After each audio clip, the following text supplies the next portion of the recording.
வெற்றிவேல் முருகனுக்கு அரோகரா. என் அன்பு குழந்தையே, இதை நீ கேட்டு முடித்த 10 நிமிடத்தில் உன்னுடைய உயிரான உறவிடமிருந்து உனக்கு அழைப்பு வரும். உன்னை நான் நன்கு அறிவேன் தங்கமே.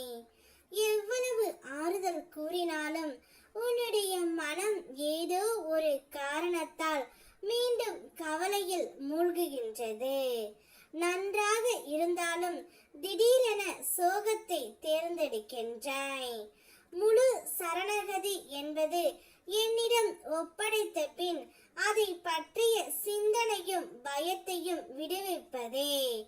ஆனால் நீ ஒப்படைத்து விட்டு மீண்டும் அதையே மனதில் சுமையாக ஏற்றிக் கொள்கின்றாய். உன்னுடைய நற்பண்புகளுக்கும் பிரார்த்தனைகளுக்கும் பல நன்மைகள் காத்திருக்கின்றன. உன்னுடைய கவலைகளை என்னிடம் ஒப்படைத்து விட்டு மன அமைதியில் நிலைத்து நிற்க கற்றுக்கொள். அப்போதுதான் நான் உனக்காக வைத்திருக்கும் அருளும் ஆசீர்வாதமும் விரைவில் உன்னுடைய வாழ்க்கையில் பொங்கி வரும். நீ நிறைய சிந்தித்து சிந்தித்து உன் மனதை சோர்வடைய செய்து விட்டாய். சில நாட்களாக என்னை வணங்குவதற்கு கூட நேரம் இல்லாமல் எதையும் சிந்திப்பதிலும் வேலை செய்வதில் மட்டும் நேரத்தை செலவிடுகின்றாய். இதனால் உன் மனமும் உடலும் தளர்ந்து போகின்றது. ஒரு விஷயத்தை நினைவில் கொள். என்னிடம் நீ செலவிடும் நேரம்தான் உன் மனதை தெளிவாக மாற்றும் நேரம். அதனால் கவலைப்படாதே. இன்று என்னை பக்தியுடன் வணங்கு. உன் மனம் மீண்டும் உற்சாகம் பெறும்.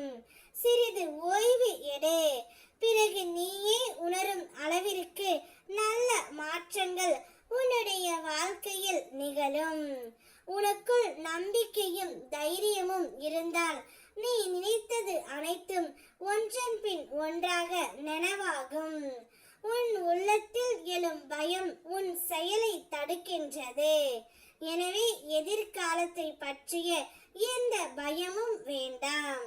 உன் கடந்த காலத்தில் நான் இல்லாமல் இருந்து இருக்கலாம். ஆனால் உன் எதிர்காலத்தில் நான் நிச்சயம் இருப்பேன் பிள்ளையே. என் அருள் எப்போதும் உனக்காக இருக்கும்.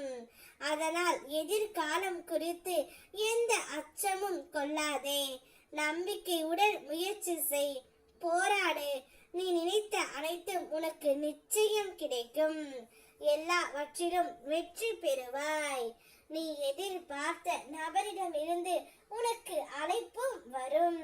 அதோடு மட்டுமல்லாமல் நீ எதிர்பார்த்த நற்செய்தியும் உன்னை தேடி வரும். சந்தோஷமாக இரு. ஓம் முருகா. வெற்றிவேல் முருகா.